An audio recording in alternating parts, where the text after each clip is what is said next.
When Oregon became a state 150 years ago, this is how people traveled, in horse and wagon. Now, this is the Oregon Statehood Wagon Train, and they've been on a journey to show how people crossed Oregon back in the day. Well, the history that these people leave us with is also the history of ODOT's highways today, and we're going to follow in their footsteps.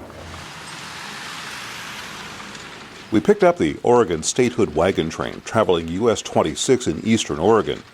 Some stretches of that highway used to be the Dalles Military Road, just one example of where wagon trails of the pioneers meet the new Oregon Department of Transportation. Hot and dusty on this day on the trail near Antone, about what it was like when wagons, horses, and pioneers were making their way across central Oregon before Oregon became a state. It wasn't so much roads they traveled as dirt trails like this, just one of which was the Oregon Trail. In about 1850, travelers started using what became the Dalles Military Road, which once connected Fort Dalles to Fort Boise. When it was built, the Dalles Military Road snaked through much of what we call today Central Oregon.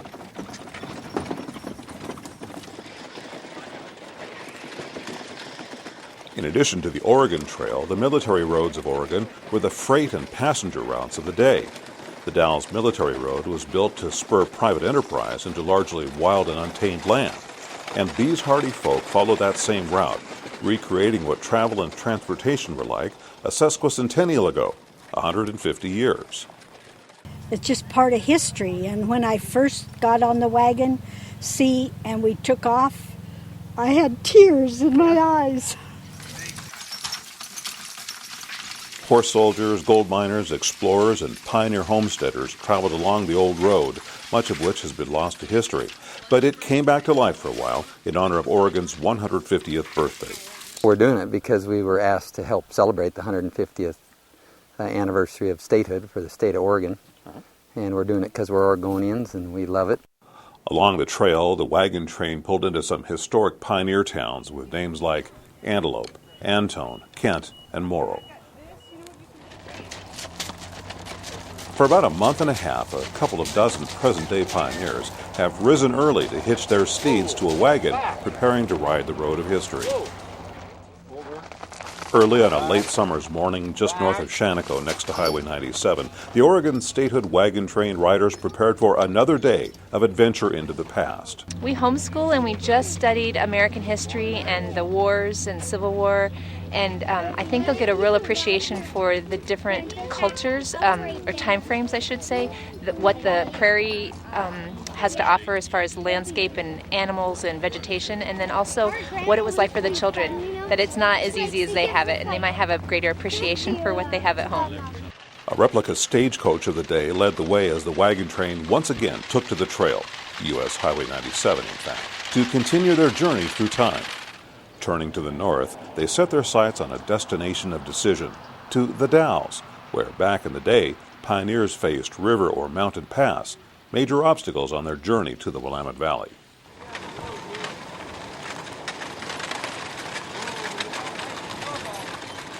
Into Grass Valley they came, where traffic on US 97 came to a halt and let the pass roll by. A little bit of modernity crept into the scene as Trailmaster Vixie invited local kids on board. We are celebrating 150 years. This has been the state of Oregon. And we brought a wagon train to show you folks exactly what those other people had to go through. Now what we would like to do is give you guys a chance to ride in a wagon train. How would you like that? I can't believe that they do it with children. I can see why there's so many accidents, because you have so much, work to do, and you have to leave your kids maybe in a compromised situation, even for a moment or whatever. So I just can't imagine doing it for 6 months and having the struggles of everyday life. Then it was on to one more stopping point along the scenic byway, journey through time, along their long voyage through history. Let's go, wagon! Finally, at the end of the trail in the Dalles, it was time to reflect on the long haul across Oregon. I learned that you have to have a lot of patience. There's a lot of different personalities and emotions that come up, and that's the hardest part, is the personalities, and the tireder they are, the harder it is to run a wagon train.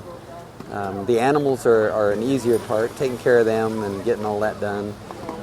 Distances during the day are trying for the people sometimes if we're doing 25 to 28 miles.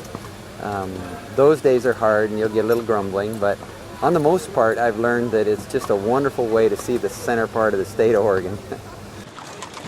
The final leg was the same as that of many a pioneer who made their way across Oregon 150 years ago, down through the middle of town to the creek that signaled the end of the trail.